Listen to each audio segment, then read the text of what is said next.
We have risen from the ashes to school the masses. Hello, everyone. Welcome to another edition of the Scholars of Wrestling Show.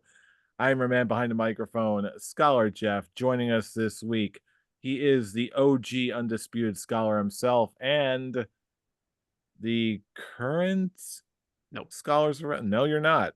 No, I'm And not the I'm current apparently I'm champion. forgetful, but you are Scholar Tarek. Scholar Tarek, help me out here. How's life going? Life is going well.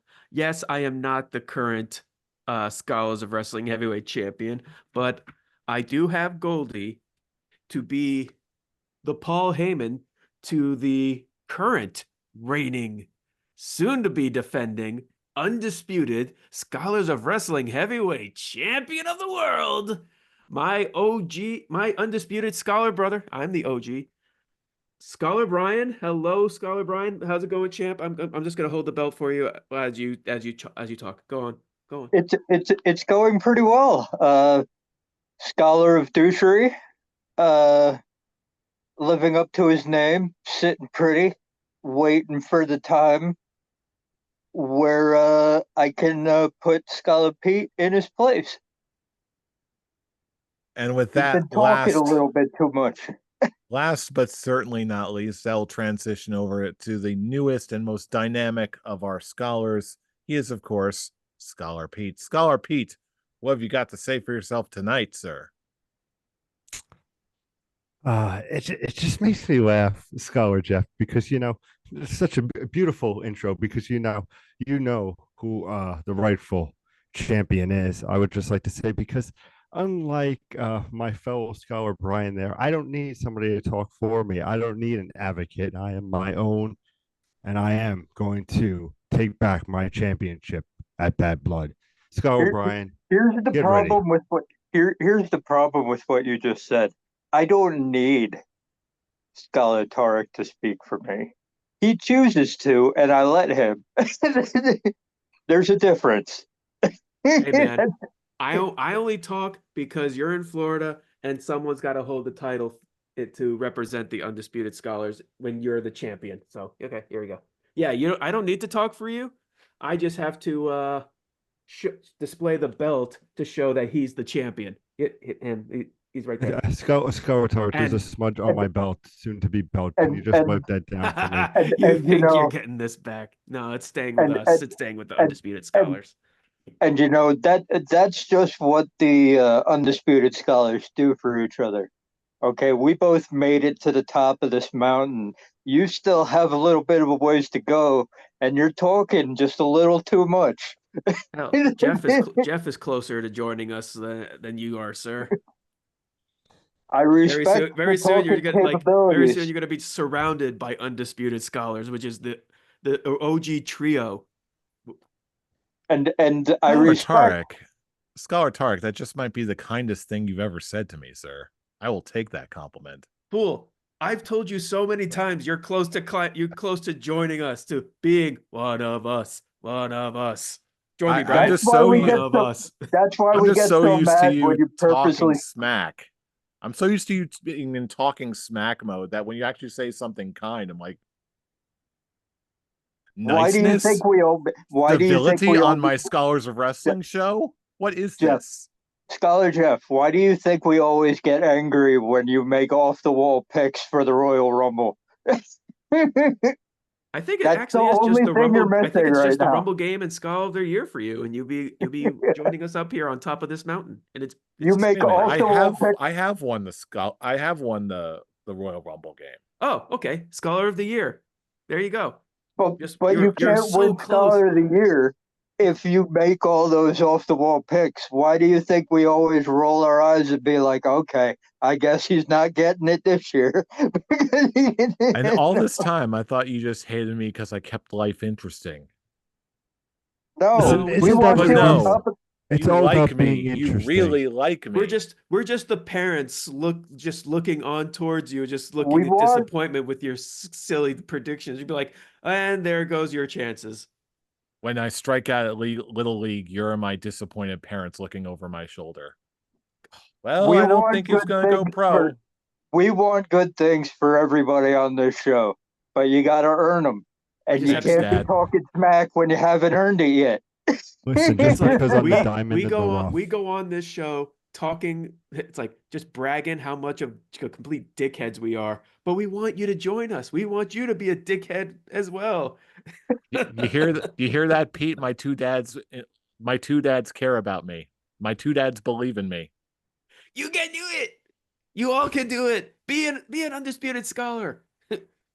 All right, Until enough of then, this. we're gonna talk shit But, until the end but of it's not. time. But we will say we want you to join on the mountain. But it doesn't mean it's going to be easy, because Oh. hell, like you said, Jeff, you just need to be Scholar of the Year. You're looking at the two guys who just constantly win it with me and Brian. We don't make it easy. You have to earn to Indeed be you undisputed. don't. Indeed you don't. But enough of this well-wishing and pleasantries, because this week there were a whole lot of trash talk and promos happening in this world of Scholars of Wrestling. And we're going to be getting to this week and everything in it.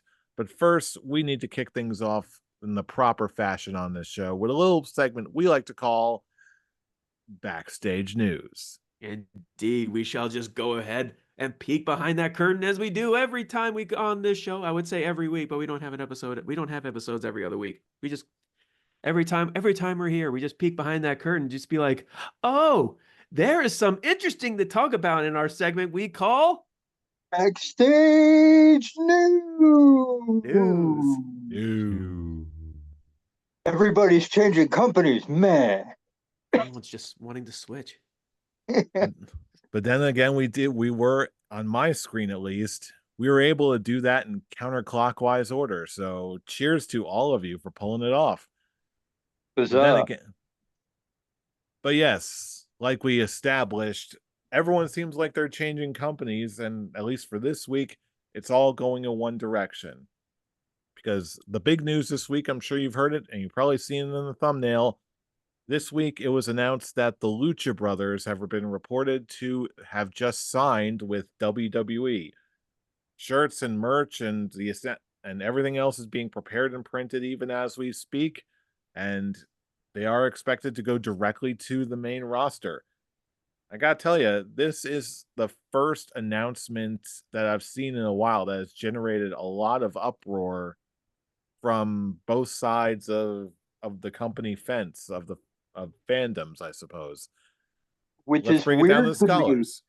Which is weird to me because this has been in the works for a couple months now.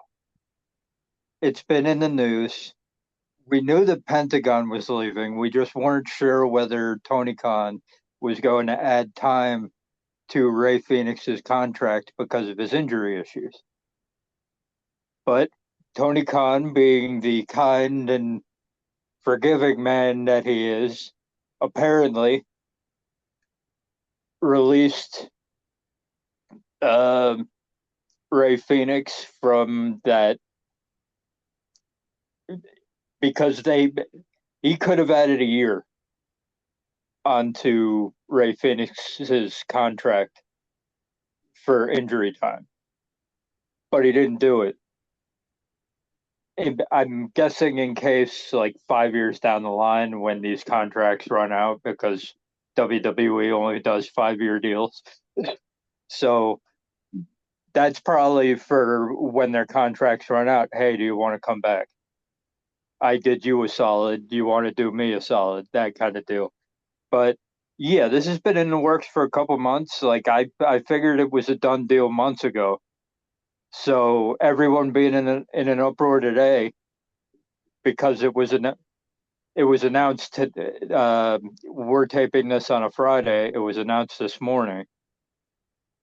So I don't know why there's such an uproar today, because we've known this has been coming for months. Well, as a AEW fan, not an AEW loyalist, but an AEW fan, and obviously a very big fan of Penta in general, I was very mixed with this. Obviously, everyone's going to be all over the place, but on the one hand, I have seen Penta perform live in AEW to do whatever, wrestle in what seemingly whatever style he wants, with a wide variety of opponents. And again, he's one of my favorites going today for a very good reason. He's excellent and very well rounded, and he's got skills up the wazoo. And I'll be honest, I'm a little bit hesitant to see how the the WWE style will quote unquote nerf him. But that being said, I'm also very excited to see one of my favorite wrestlers today being presented on what is pretty much the biggest company in wrestling, or at least North America. And just because that's what I really want. I want to see the wrestlers I like being presented in the on the biggest stage possible. And with WWE, there's a good chance I'm going to get that with Penta at the very least. And oh yeah, by the way, Ray Phoenix just so happens to be one of the world's best luchadors going today. So yeah, there is no downside here. But I'd be lying if I said I wasn't a little concerned about how they would both be presented, Penta especially. I couldn't do agree. echo. Oh, you can Yeah. go first, sir. Go ahead. Appreciate you, Scholar Tark. I totally agree with Scholar Jeff here because it's something where he's established right in AEW, and we know that he can work within his means, whatever he wants to do, the freedom he has. But now stepping away from AEW and let's be honest, going to the bigger house, the WWE, the place to be wrestling right now. Everything is echoing WWE. Why would you not want to be a part of it? Now, if you were telling me that the Lucha Brothers were going a year ago or 2 years ago when, Vince was still around and everything like that, but this is a new era. This is the Triple H era. And I don't think they're going to hold them to any limitations. I mean, if you've been looking, and we're going to go over the Raw highlights in just a bit on the show, I mean, you could tell it's a new WWE. You're seeing these new faces, these new characters, and who's not going to love having the Lucha Brothers with this big market behind them, not going to NXT, going straight to the roster. This is an AJ style situation where AJ didn't have to go to NXT because he was an established name. He could sell and he could put on a performance. This is just AJ Styles plus, like you said, Ray Phoenix coming in. But it's not that I'm worried about their limitations in WWE. It's just bittersweet because they were just so much a pinnacle, I feel, especially early for AEW. But Scholar Tark, the floor is yours, sir. Thank you. Actually, to be perfectly honest, I would love to have heard Jeremy's response to this, being he's the more AEW loyalist of all of us. When it came to this news, I was very intrigued, and like I was even going to point out your shirt, Jeff. I'm curious on like when are you like once that shirt comes out, you purchase it, do the little comparison, which brand or shirt of AEW versus WWE presentation of Penta would you enjoy more on shirts wise?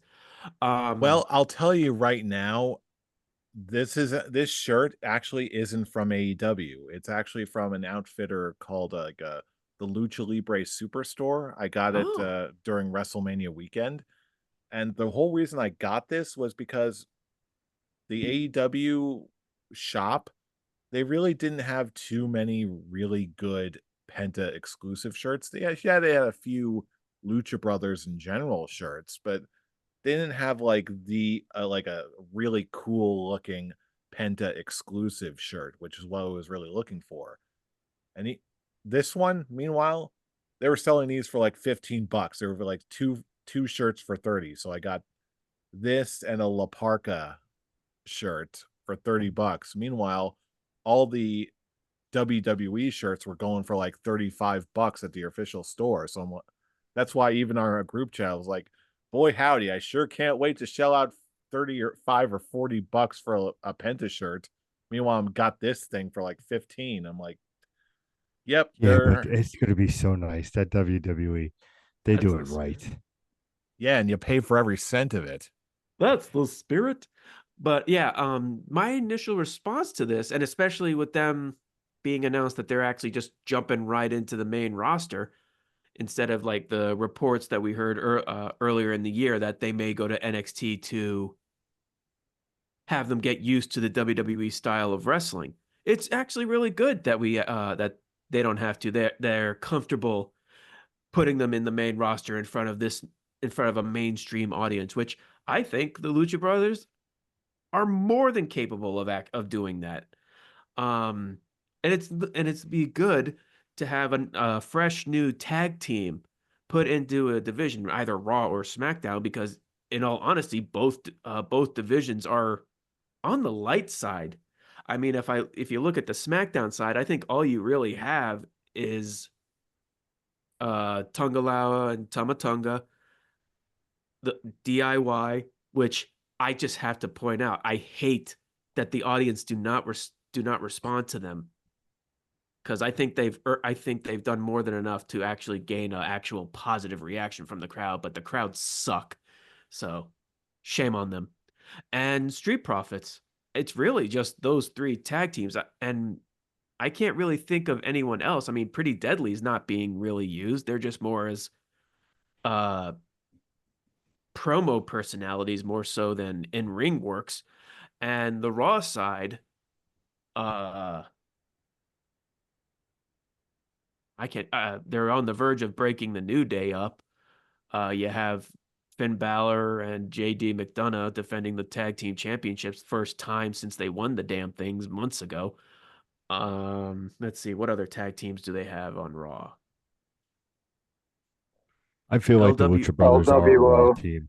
Yeah, LWO, which something that we've talked about when they first announced about the Lucha Don't Brothers forget the joining. Wyatt Six. That's They're true. just waiting to be unleashed in You their do full have the tag. capacity soon. Yeah, it's gonna be Dexter Loomis, and The classic Joe wrestler Dexter Lewis. Dexter Lewis. Oh yeah, Dexter Hating- Loomis and Joe Gacy will be the tag team. And in all honesty, from the reports I'm reading, it looks like we're heading towards a Judgment Day versus Wyatt Six program. Why not have them go for the tag team titles? Have Dexter Loomis and Joe Gacy win the tag team titles there. Actually, I think that's an amazing. Oh, brother, I want that now. But Oh, anyway, absolutely. we're getting off track. But back to the whole point, we are still light on tag teams, so I can actually see them, and this is my preferred motion going to SmackDown. Because I want them to stay as far away from the LWO as possible. My Because thoughts exactly. I was going to jump in and say that. It's like I don't want them to just join in the main roster and just automatically be thrown in the LWO just to make that stable bigger. I mean, shit. I mean, that stable is not exactly very interesting going on right now. So yes, they could they spice it up? Sure. But I don't want them to spice that group up, because it'll hold them down. I want them to flourish as a tag team, not as just part of another stable. And that was the only worry I had. We all had that worry when the reports first came out that they were most likely going to make the move to the WWE. I'm like, what did they always do with the luchadors? They did it with they did it with Dragon Lee. They bought him up and they put him right in the LWO. It's like, just because they're luchadors doesn't mean they all need to be in the same place. doesn't mean they all need to be on the same spot on the show. So I agree with Scarlett Tarek. If you do this and you do it right, they got to be as far away from that stable as you can possibly make them. Because if all you're going to do is put them in the LWO, you've already killed any excitement I've had to watch them in action. Because you did it to Dragon Lee for me already. Okay, I have no interest in seeing him on my TV right now, and that's a sad thing to say, because when he was in NXT, he was one of my favorite guys to watch. but you bought him up, you put him right in the LWO, and I could give shit less about the LWO. All I So want to it's like see, you can't. all I want to see is before, like, have them show up as free agents. Have one match on Raw, one match on SmackDown. I want to see Penta versus Rey Mysterio. One time for all time's sake. Just one time, just for the sake of it. Have Agreed. that be Penta's introduction to the WWE audience. I'm sure there's plenty of WWE audience who watch AEW, like everyone here, but most of that WWE mainstream audience does not watch AEW. They don't know anything going on in AEW because, turf war. But a good way to introduce these guys is to have them be, at least have them wrestle against, but just keep them as far, and then have them be that, okay, they made their decision. We've been to both shows. Now we're gonna sign again over to SmackDown because we may got the dream match, and now let's actually establish them by themselves. We got the taste, we got the appetizers. Now let's go to the main course when they jump up to the main rock, when they officially sign on a brand. And speaking of signing on to brands, we also got news this week that Miro has apparently requested his release from AEW officially. So, yeah, I don't think any of us are really surprised with this one in particular. The only question I have on my mind is, where the heck is Miro going to go now? As much as I would love to see him just return back to WWE and bring in, like, I wouldn't say just change him back to being Rusev, keep him as Miro, and just, if you would do anything, Miro Day, but whatever. Uh, every day is Miro Day, or him being a savior. In all honesty, I actually would love to see him jump to New Japan for a while. I feel like that would just be something matching his style of just being a dominant force and being that hard hitting competitor. I actually think that would do wonders for him. And if he wants to go back to WWE, do that, because I would be more than happy to welcome him back to WWE. But because the rosters are just so big right now, hence that's why he's leaving AEW in the first place. Even though I could think of he can go anywhere. Hell, just have him be what they were doing with him before, just being a main face of Collision. But the reason he hasn't been on is because he's still injured, right? No, the reason he hasn't been on is because he won't. Here's the problem. He's not agreeing to storyline terms. That's right. That's Yeah, right. here's the problem with Miro as like the business side of it, which is why I'm hesitant to think that he'd go back to that the WWE would even welcome him back, because he was so screwed up in the head by what Vince McMahon did to him while he was in WWE that he's basically in business for himself. Okay, if there's a storyline that is pitched to him, he comes back with, okay, what does this do for me? And how is this going to lead into anything else? And if he doesn't like where it's leading, then he's going to veto the entire storyline, which is why he hasn't been on TV, because he's vetoed everything that AEW has sent to him. And apparently he wanted to fight he wanted to do a story with Jon Moxley earlier this year, but that was during his New Japan title run. So AEW couldn't make that happen. Hence, I can actually see him going to New Japan for a while, being like a big benefactor, since the roster is. But that's the issue with him going back to WWE. I don't see it happening because that mindset it's in his head now, and I don't know. I don't know if it's too far ingrained in him because of what Vince McMahon did to him, I don't know if he's going to come back into WWE and be like that with Triple H. I can't. I can't. It's one of those, like, we can say that we don't think it'll happen. It's Triple H. It's not Vince McMahon. But if you're doing it to other guys in other companies because of that, because of the biggest name, the biggest owner of the biggest company, just because it's someone new doesn't mean that you're not going to keep that mindset that you had while you were on the while you were in this secondary company. That's the only issue I have with him going into WWE. I'd say NJPW. I'd also say Impact. I can see him doing like a Hammerstone deal with Impact.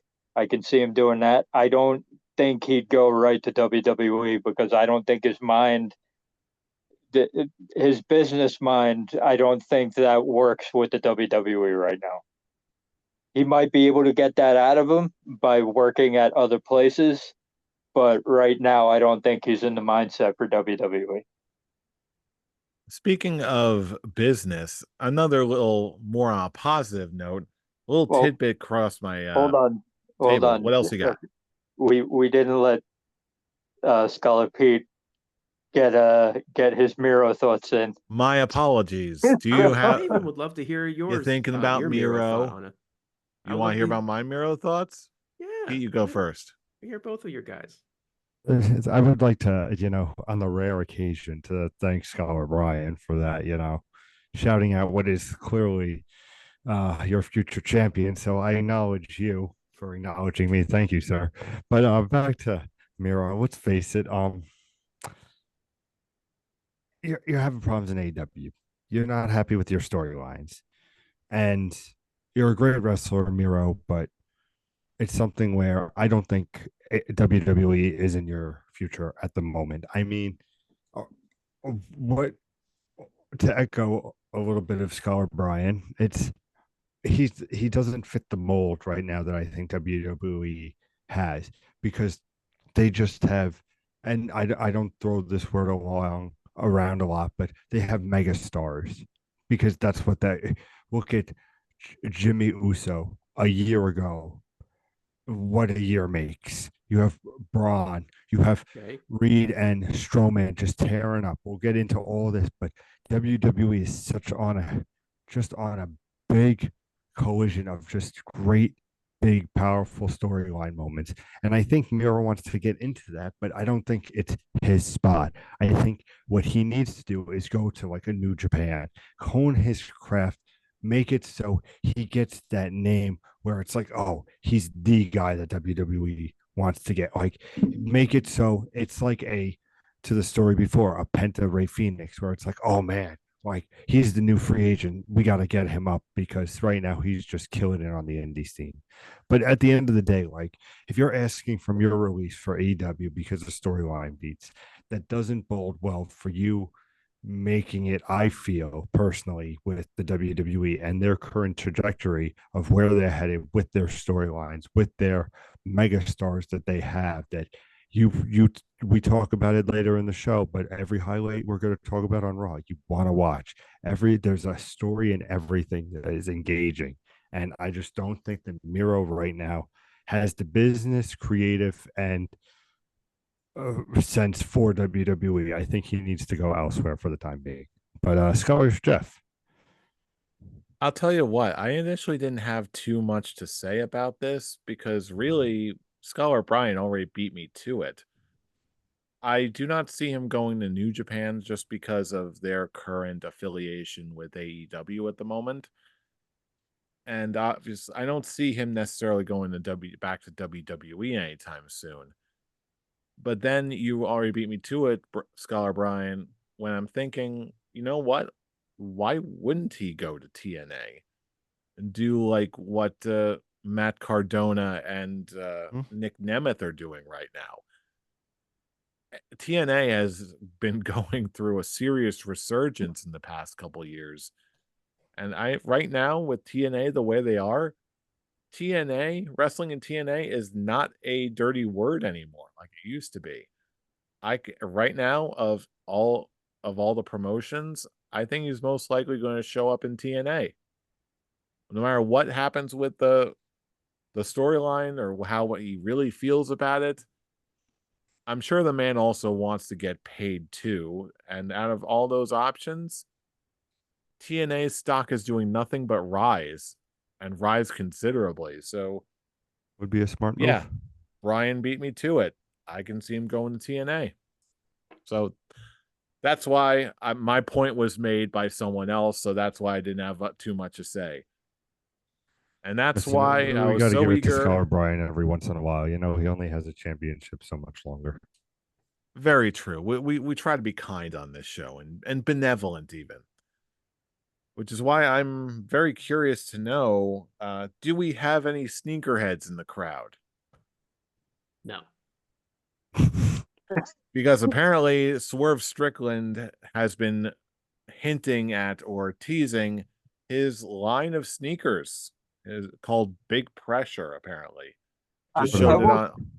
I will say this for Swerve Strickland. He's definitely diversifying his brand because he's into all kinds of stuff right now. It's like, oh, he's bringing out a new line of shoes.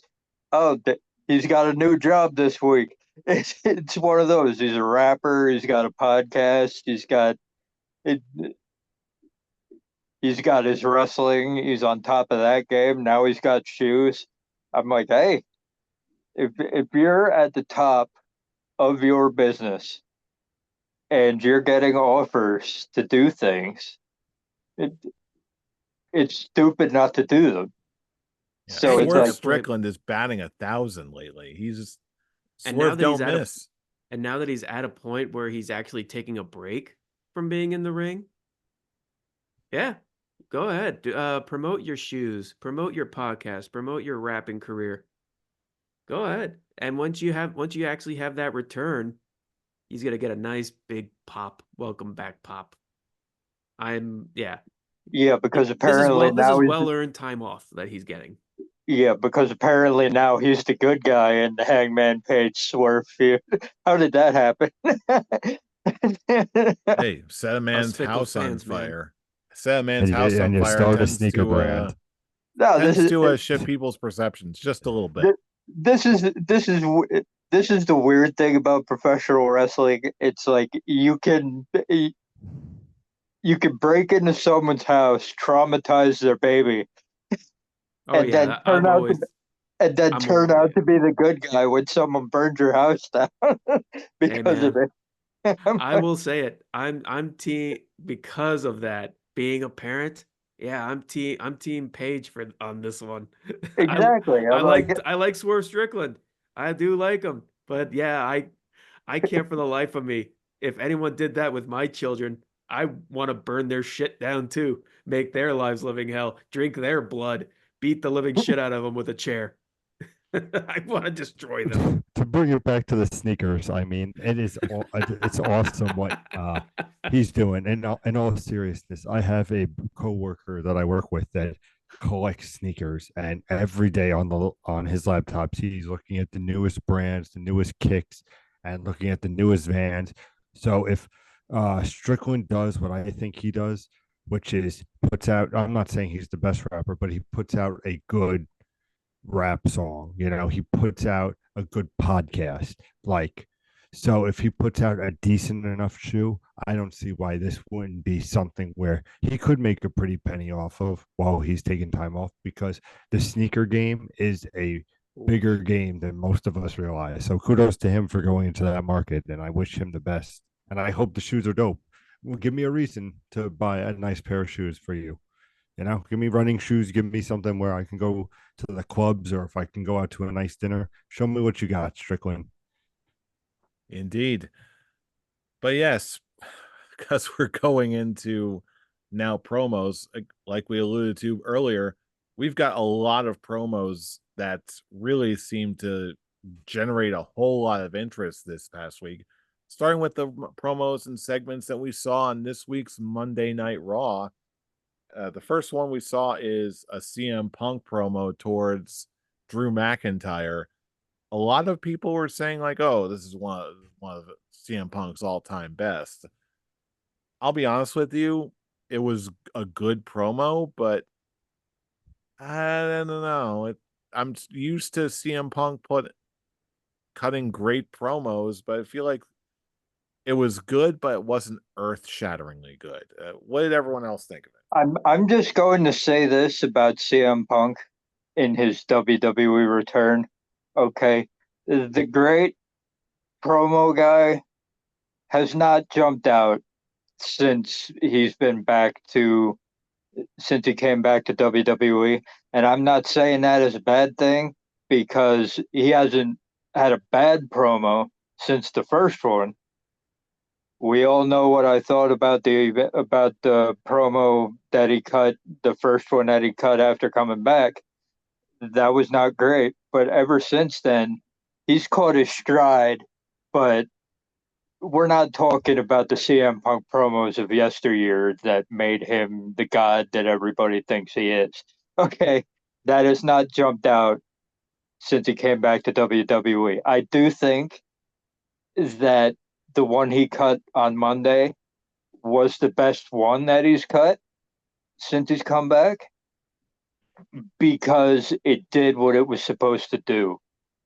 It's like I'm locked in for Hell in a Cell Bad Blood now because you gave me the beatdown that Drew McIntyre needed in order to have the match make sense. Okay, and then you had CM Punk come out and cut the promo. That means okay, he's locked in now too. So it's like you have me locked in for Hell in a Cell. You did your job. Cool. You're still not the promo guy that you were back in your last run in WWE, but you did your job. And that's good. And good enough for me. It's not the earth-shatteringly great promo that everybody online said it was, but you did your job. See, And oh, no, you go ahead. You go ahead. the one thing, yeah, I do agree with you, Brian. This was his best promo since coming back to WWE. What I love about this promo is that not only was just him pointing out the hilarity, it's like, oh, I thought this feud was over after touching 4 turnbuckles. That's not at all the case. What I loved about this promo is the fact that he made Hell in a Cell a big deal again. He's like, when I came back to WWE, I wasn't here to make friends, but I wasn't expecting to make a mortal enemy in Drew McIntyre. And the one factor that I've always loved about Hell in a Cell was it was the match when no other match can put an end to a rivalry. When a rivalry has been when it reaches that boiling point, that no other option is just to put them inside that cage and let them tear each other apart. That was always the beauty of Hell in a Cell. And that's something that Triple H understands when he's reintroducing Hell in a Cell to the mainstream audience. I mean, when most people think of Hell in a Cell these days, they just think of the gimmick pay-per-view, the gimmick premium live events where it's like, oh, it's Hell in a Cell pay-per-view. Let's just have the main events be inside the cell. And that took away trying to find the right word, the aura that Hell in a Cell brought to the yesteryears, that made everyone be like, oh, this is King of the Ring 98. This is Triple H versus this is Undertaker versus Mankind. This is Triple H versus Cactus Jack. This is Brock Lesnar versus Undertaker. Now that the gimmick of the gimmick event of Hell in a Cell is gone, now the Hell in a Cell is now returned to a point where feuds are at a point where the only option you can go is to destroy each other inside Hell. And that's what Punk's promo was about. It's like, first, when I came back, I was basically being a goofball, having a good time, and I'm getting paid to do it. But now I made a mortal enemy. The fun is gone. I'm not here. I'm not here to be fun. I'm here because I'm dead serious. I am going to like CM Punk is not getting at is going to be destroyed in this cell, and I'm going to take Drew McIntyre with me. This promo basically reminded us as fans who have been watching wrestling for a long time what Hell in a Cell brings, and it's now showing the new audience that are new to this what Hell in a Cell really is, and it's not just a stupid red looking cage that nothing really happens anymore. I'm really hoping that we're not getting a red cage at Bad Blood. I'm hoping we're getting that old school Hell in a Cell, and we're gonna just Chain there's going to be link, blood. yeah. It's going to be To me, that absolute is Hell in a chaos. Cell. And it's going to be reminded what Hell in a Cell is. And I think Triple H is more than capable of doing that because he loves he loves that match. Hell, him and Undertaker are the kings of Hell in a Cell. So of course he would want to remind everyone what this match can be. Is it going to be the same level as Hangman Page Swerve Strickland cage match at All Out? Probably not, because PG rating. But they're going to push that limit to what Hell in a Cell can be, and I'm like you said, I'm all on board. I can't wait for this. I can't wait for this match. I can't wait for Bad Blood. Shut up, take my money. Oh yes. I'm sorry, continue. Intensity. Indeed. That's Now, what CM Punk brought, and that's all I have to say. It brought me to believe in the Hell in the Cell match. So CM Punk, not your best, but let me tell you, I know you're saving it for Seth Rollins, but make me a believer in the Hell in Cell for you and Drew McIntyre, so I can And I'll retain.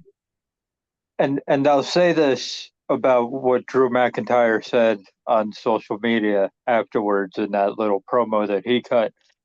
I do like that he was like, "This is the CM Punk that I've wanted to see. This is the CM Punk that I've wanted to be in the ring with. Not this dude, bringing it back, not this goofball who came in and thought that he was just going to rule the land. Okay, no, you got to earn that. You got to earn that right back, and you better be focused because I'm coming in, and yeah, one of us is not leaving under our So, own power." so Brian, quick, just because you like to interrupt people when they're talking, no big deal. I just want to ask you a Considering question you when it said you comes were to done, Bad I don't Blood. want to hear it. I just have a quick question for you for Bad Blood to make a little things interesting, lighten up the show a little bit. How about we put a little wager on the CM Punk Drew McIntyre match? You take one, I take the other right now. Who is it going to be? You take one, I'll take the other. Let's start the predictions off with a bang. Save that for the prediction show, sir. We don't do that here, Pete. You know this. Maybe one day. If I you I'll want, appreciate get the you, Scholar intensity. Brian. I'll if I get you. appreciate the intensity, but no, no, no, yeah, no, no, no, no. not today. no, if you Not want to make today. if they want to okay a stipulation beforehand, that's fine. But we're not gonna do it. But we're not gonna make the prediction right now. Fair enough, Scholar Brian. Fair enough. I'm coming for you, though. The last thing I've got to say about the CM Punk promo is this, and this will be my transition. I don't even feel like it was necessarily a bad promo or CM Punk has lost a step. I feel like, number one, we've seen it from Punk before. And number two, I feel like in general, the promo ability from so many other people in WWE now have risen up to meet him. So, and we were just talking about this before we got on the show. Again, there were a lot of really good promos on this week's Raw, especially. What are some other promos that jumped out to you guys? I'll just say, there wasn't one that I'll just say because we didn't record last week, I have to point out the one promo that I absolutely adored and left me on the floor laughing is Gunther talking with Bret the Hitman Hart and saying that he is his second favorite behind Bill Goldberg. Everyone was expecting Shawn Michaels, but no, he went one step further and said Bill Goldberg. Gunther is the best heel because he knows how to heel well. Yeah, it's like he takes your worst thoughts and memories and just be like, "Yep, that's my favorite. Now, what are you gonna do about it?" Like from telling the Miz that he didn't get beat up enough. I'm looking back on that of a meme I saw, telling the Miz he didn't get beat up enough. Telling Randy Orton that he is a failure to the family, to his family. Telling Damian Priest he's street trash. Taking Damian Priest, a guy whose whole thing is that he's not gonna let people mess with him. Gunther said one line and it broke him. So that's the sign of a great heel. And now with Bret the Hitman Hart going, "Oh yeah, you're my second favorite to the behind the guy who actually ended your career. Merry Christmas." Absolutely. I'm actually really enjoying this Gunther Sami Zayn storyline of the whole I beat you at WrestleMania for the Intercontinental Championship. You are now avoiding me because you know I can win. But Gunther's is like, yeah, you beat me for the Intercontinental Championship, but how long did you have it? You're just coming off of losing that championship, and you think I'm giving you a title shot? As to quote Stone Cold Steve Austin, And I'm really enjoying this one because there are layers to that of, yeah, Sammy just lost the Intercontinental Championship. He's coming into a world title picture after losing said belt, but being the only person who defeated Gunther on the main roster one-on-one. Yeah, that's actually a really complex story, and just you're seeing the look of Gunther's like, I'm not letting you get to me, but you're like, I'm not letting you see that you're actually getting to me. It's actually great character work on Gunther's part. And Sammy is just a great foil to him. And they're really booking Bad Blood very well. I'm all in. Yeah, and it's like with Gunther and Sami Zayn, you know how it's gonna end, but it's WWE has been very good at you know the ending to the match, but the storyline build up to get to said match, you know the match is going to be great, but the storyline build up for all these matches for like the last few months has been so good that you don't care that you already know the winner going in.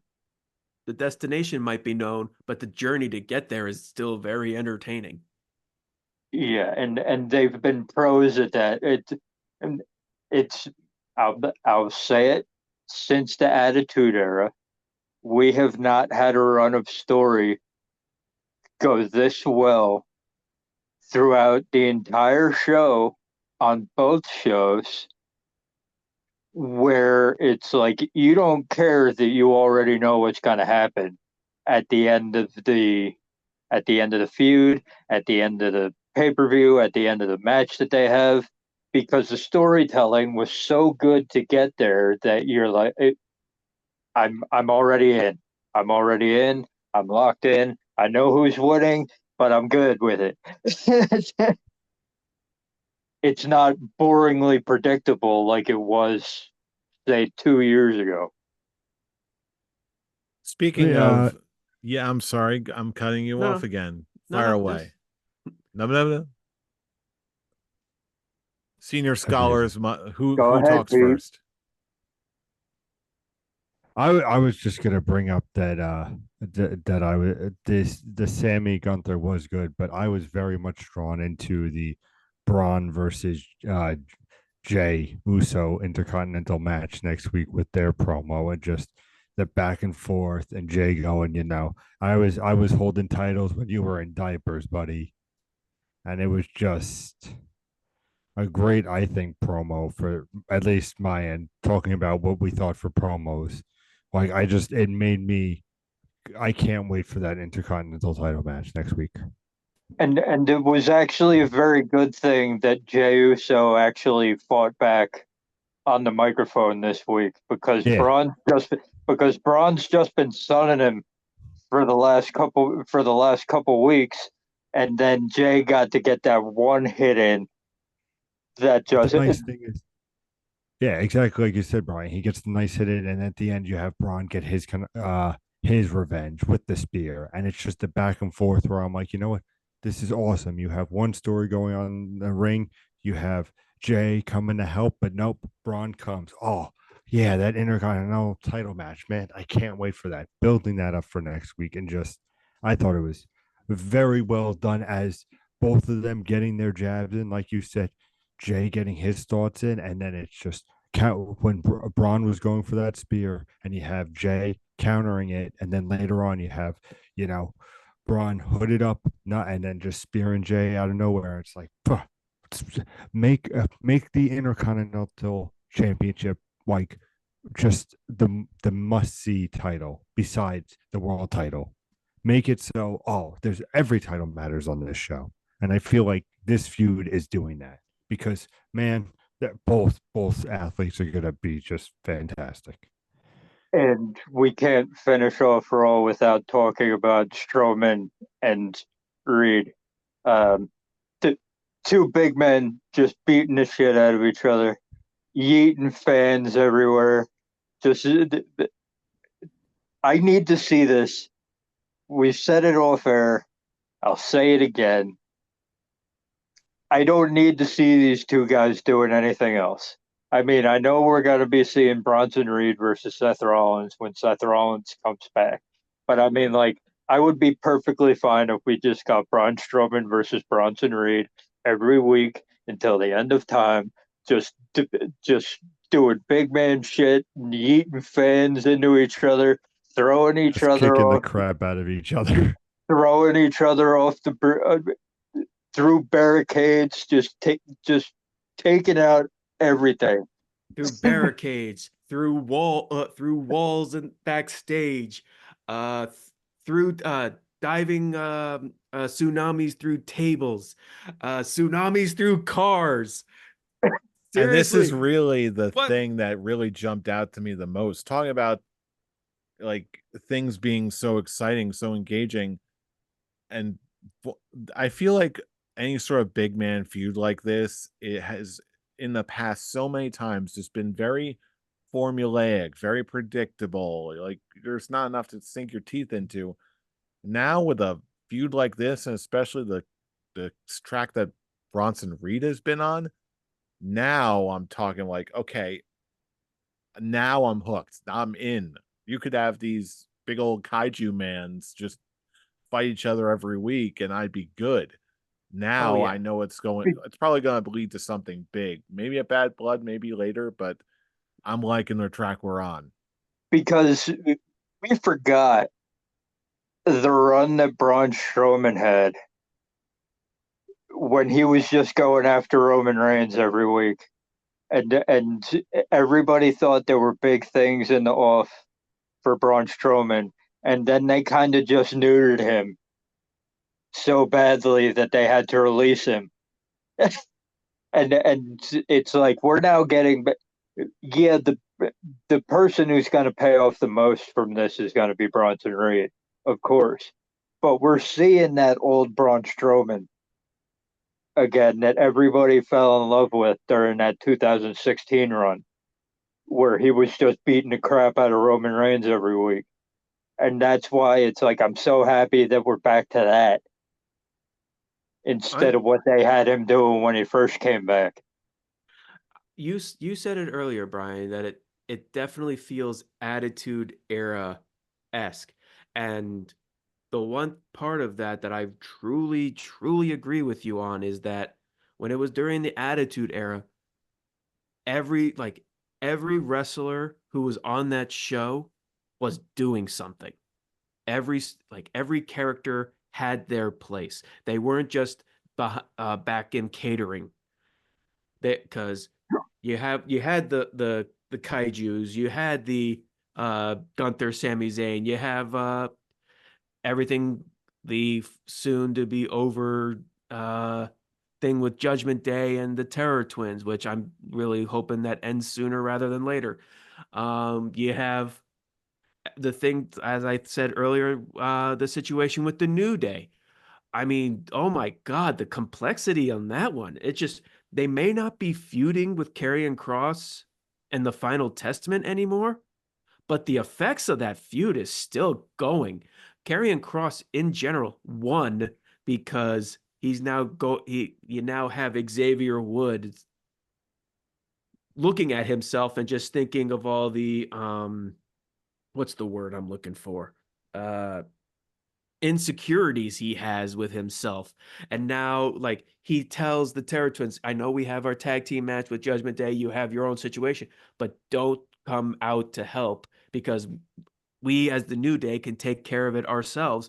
But then you have Kofi come in and make a deal with the LWO to get involved, and there is just no communication between the two, and it just makes Woods frustrated, and you have Kofi Kingston not meaning it in a bad way, but saying we were different because we had Big E, and you have Xavier Woods with his insecurities going, oh, just because Big E's gone, now we're not important. I'm not doing anything special.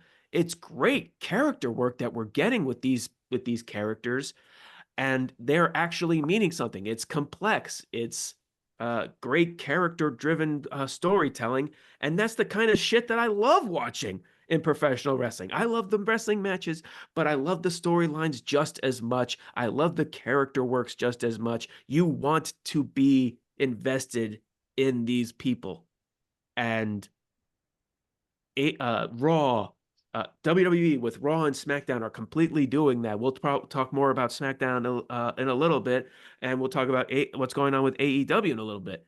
It's not AEW is at a point where it's not as, I guess it is as complex, but as stuff going on in WWE, but it's still trying to I'm trying to find the right word. It's still finding its footwork. I mean, now we have this stuff going on with this new iteration of the Blackpool Combat Club. That's great character work. And now all of these wrestling shows are giving us such complex characters and such great storytelling. Like I love both both companies, but I will say WWE is generally doing better at storytelling than AEW is. But I'm still invested in these characters and where they're going. Hangman Page, Bryan Danielson, Daniel Garcia, even though we don't know what's going, even though he's probably WWE bound.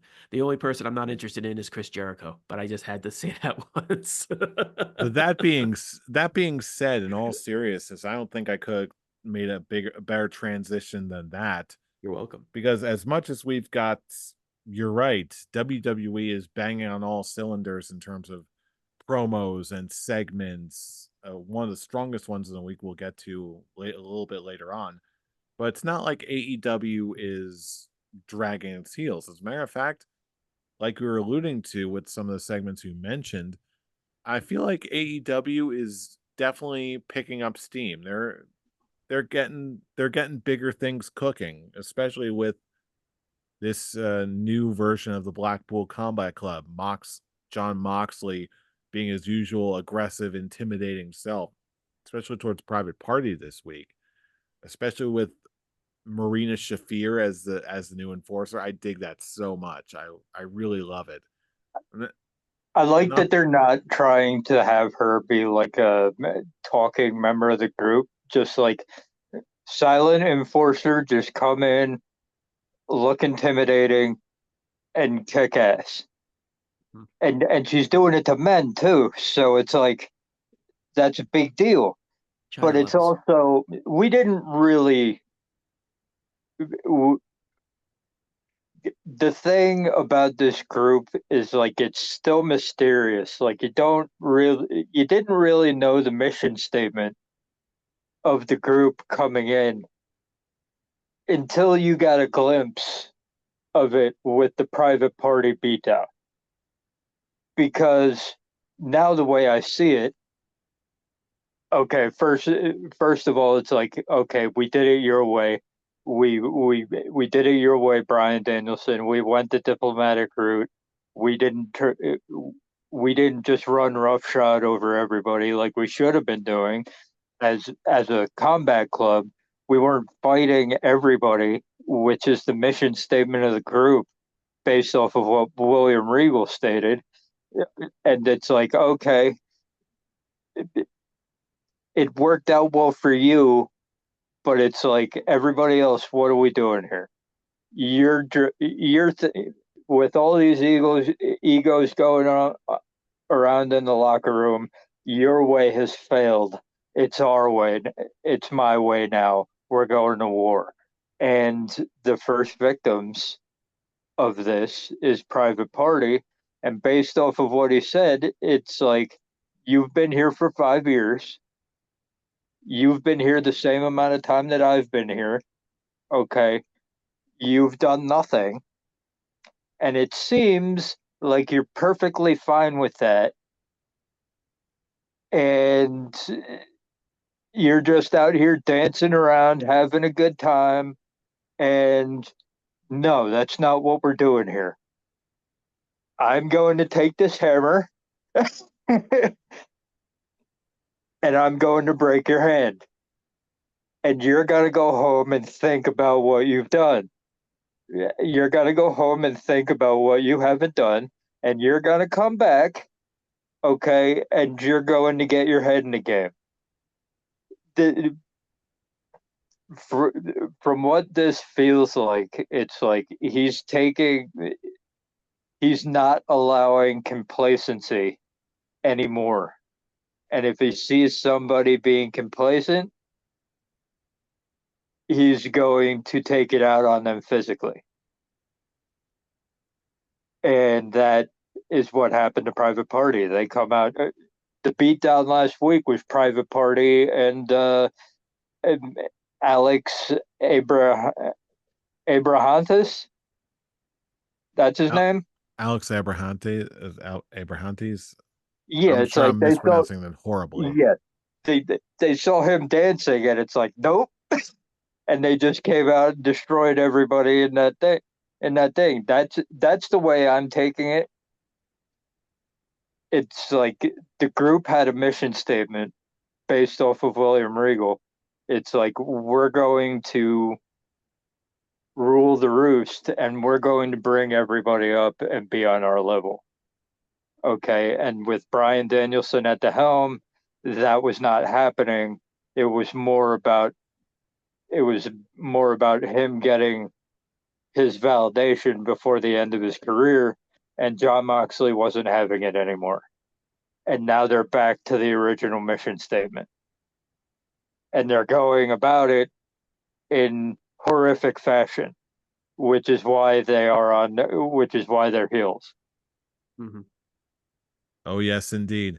And speaking of heels, we got a continued elaboration promo from Hangman Page, only to be interrupted by Jeff Jarrett of all people. Like, I get it, cowboy and all that stuff, but like, even then, I didn't expect a relevant Jeff Jarrett in the year of our Lord 2024.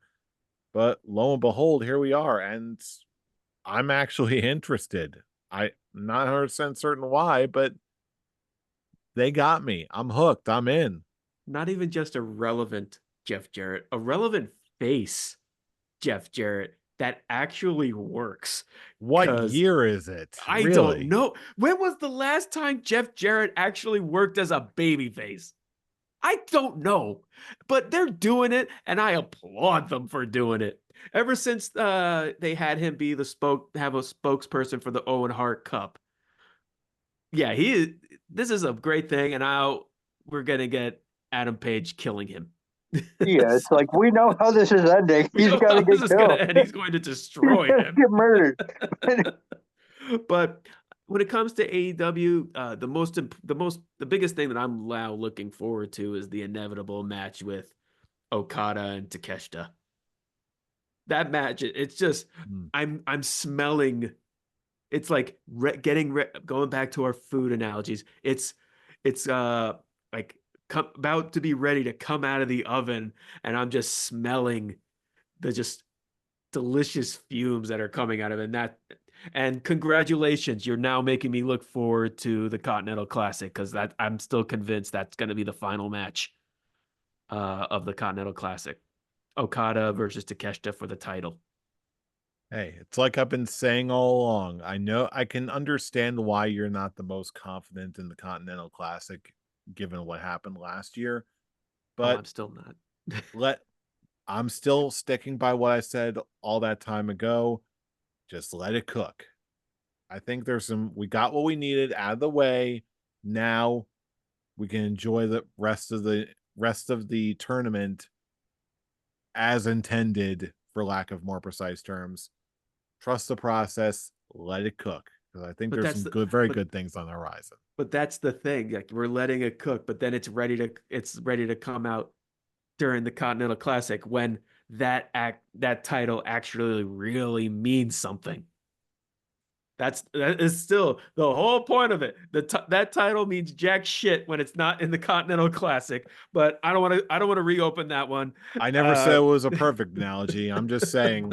But yes, same thing I've been saying. The meal will be ready to cook when they're the final match of the Continental Classic, and that is the thing that they actually are doing right with that title, because it's that's when the title really means it, at the final match of that tournament.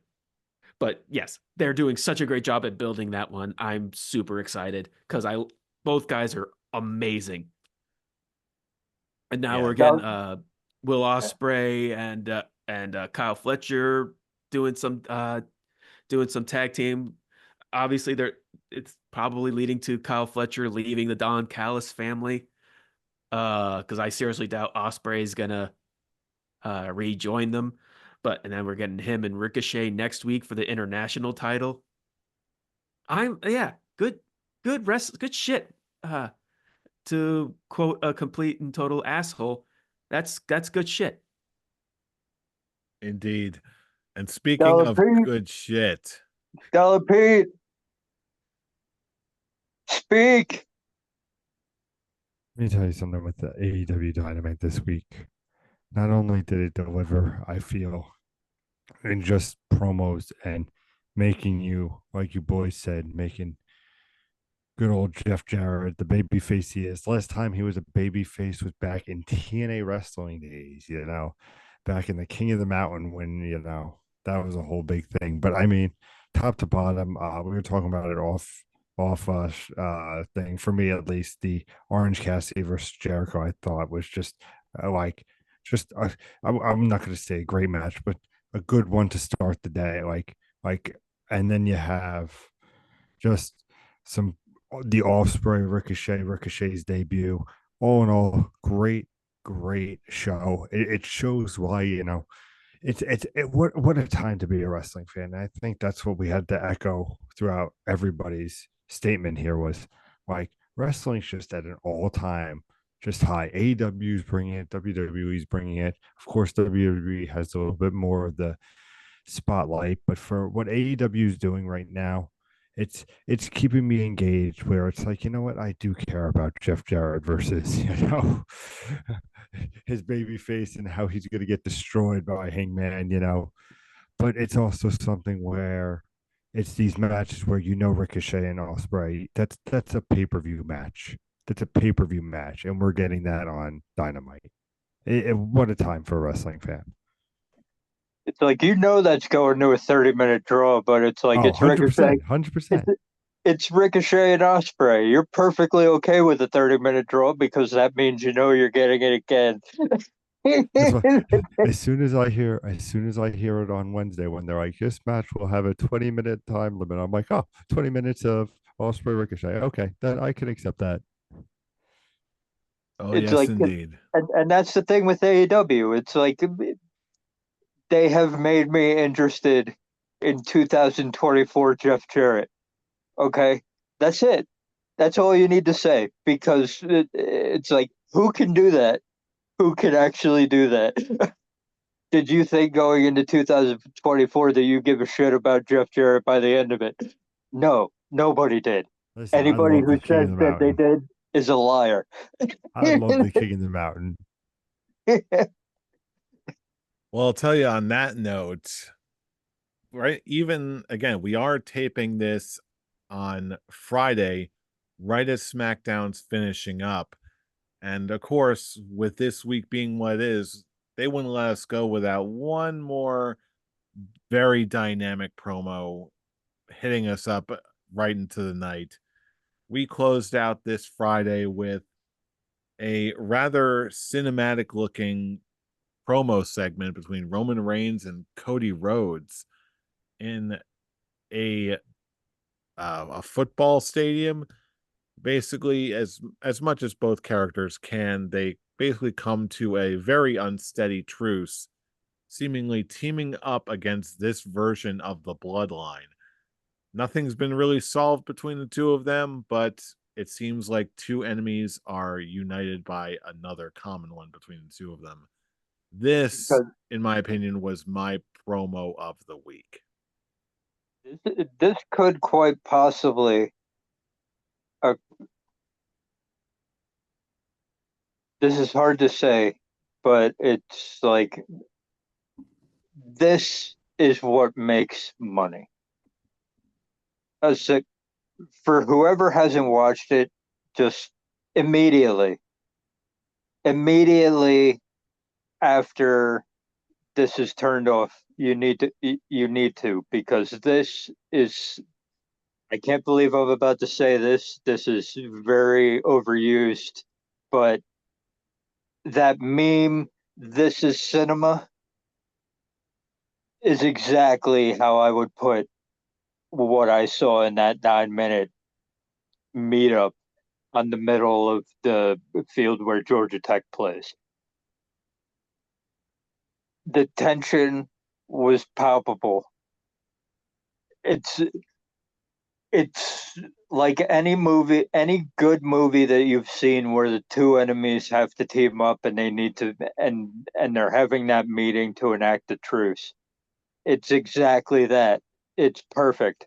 It's Roman Reigns goes up to Cody and is basically like, "You're in a lose-lose situation by signing that contract.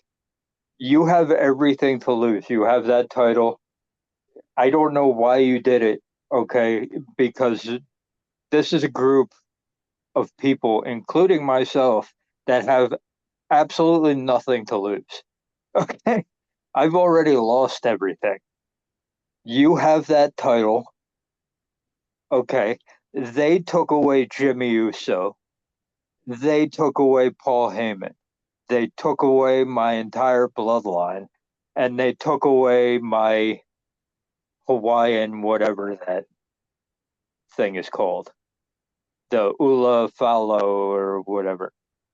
And then it's like, I have absolutely nothing to lose. You have the weight of the world on your shoulders, and you're signing your life away to this piece of paper. What are we doing here? Why? What do you want from me? And Cody's just like, I want your word that you'll watch my back and I will watch yours. And Roman's like, I can, I'll give you my word for one night that I will watch your back. And then after that, I'm taking back my title. And Cody's like, it's not yours to take. And Roman Reigns is like, make no mistake, you're in my way in life, and walks away. I'm like, this is what you expect from a promo between your two top guys. And this promo proves without a shadow of a doubt that these are your two top guys. And this promo shows you exactly why. because I think they're the only two people that could have made this work the way that they did it. Okay, And you'll understand what I mean. I haven't seen the promo yet, so yes, after we're done recording, I am going to watch this promo. But I think the part of it that's actually more intriguing to me is because of course, we know it's what you said is what their back and forth is going to be. I expected that already. What I'm not expecting is just the stuff past that, because you have Kevin Owens wanting to say how he feels about it as someone who's been fighting the bloodline since day one. But then you also have all of Cody Rhodes' allies and like Randy Orton, someone who's sidelined because of the bloodline. You have Seth Rollins when he comes back. Hell, that he gave so much to help basically cut off the head of that snake in Roman Reigns at WrestleMania. And what is Cody Rhodes doing is basically helping the head that he cut off basically take control again. So that's the part that's actually that's this more cinematic thing that I'm looking forward to, is just what is the precaution, or what is the consequences is the better word. What's the consequences of Cody actually helping the thing that he was so adamant to help destroy earlier in the year? Like, what is how is his allies going to take that? Because yeah, they're fighting a greater evil in this new bloodline, but you're just helping you're helping this pretty much the big bad boss try and regain that power. Why would you want to do that? That's the complexity that I'm really looking forward to in this storyline. And I will say, okay, watch the Kevin Owens stuff on SmackDown, Did because something happen after the 6-man that closed the show? it's more of a it's more of the look that he gave Cody Rhodes when he was hugging him at the end of their match. Okay. It basically went more.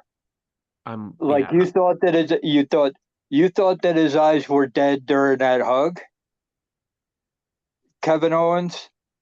It got worse after the 6-man. Like I said, there's just so much like being the It's like consequences of this that I'm really looking forward to more than just Cody and Roman joining forces to stop a bigger evil. The Drew McIntyre, the heel is right turn is coming for Kevin Owens, and it's coming quickly.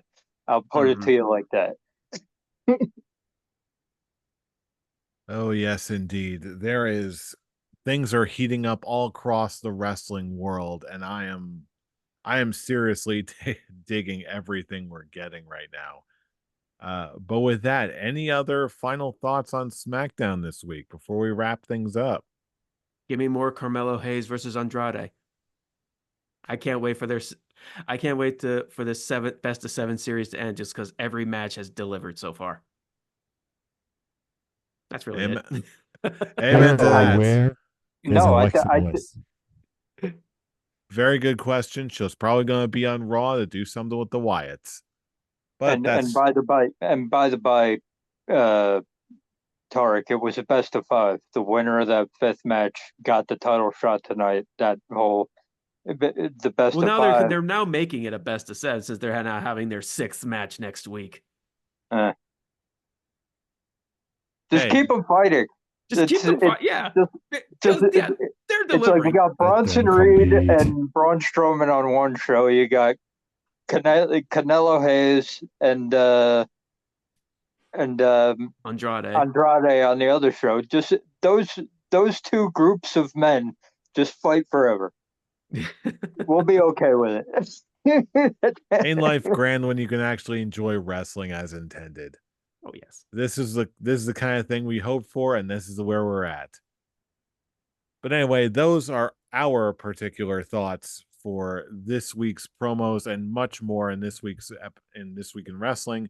But now is the part where we're going to pitch it over to you, our fellow fans. What promos and or segments or even matches really stuck out to you this week? What do you think of the Lucha Brothers going to WWE? Where are they going to end up? No matter what you think, we want to hear from you all across the internet. YouTube comments, Facebook posts, X posts, which is where our most dynamic conversations happen. And you can be there too, so you can join in the conversation. Fool, where can they reach you? You can reach me counting down the days to Bad Blood at the Avatar. Scholar Brian, where can they reach you? You can reach me sitting atop the mountain watching Scholar Pete trying to climb up from the bottom with my feet kicking at Atomic Beanpole. Scholar Pete, where can they reach you? At the moment, I'm at Improv Pete, but soon to be your two-time Scholars of Champion when I kick Scholar Brian off the mountain and laugh ha ha ha ha the whole way down. That hashtag is too long, but you're not going to see me policing it at I'm Robbie Rage. And as always, for all of these relevant social media links and much more, check us all out on our link tree in the description box below. That's linktree/Scholars of Wrestling. And with that, that is another episode in the books for the Scholars of Wrestling. As the road goes on to Bad Blood, we're going to be there every step of the way. But you already knew that because you know who we are. We're the Scholars of Wrestling, and you have just been schooled. You're welcome. You're welcome. You're See welcome. you on the road for Bad Blood.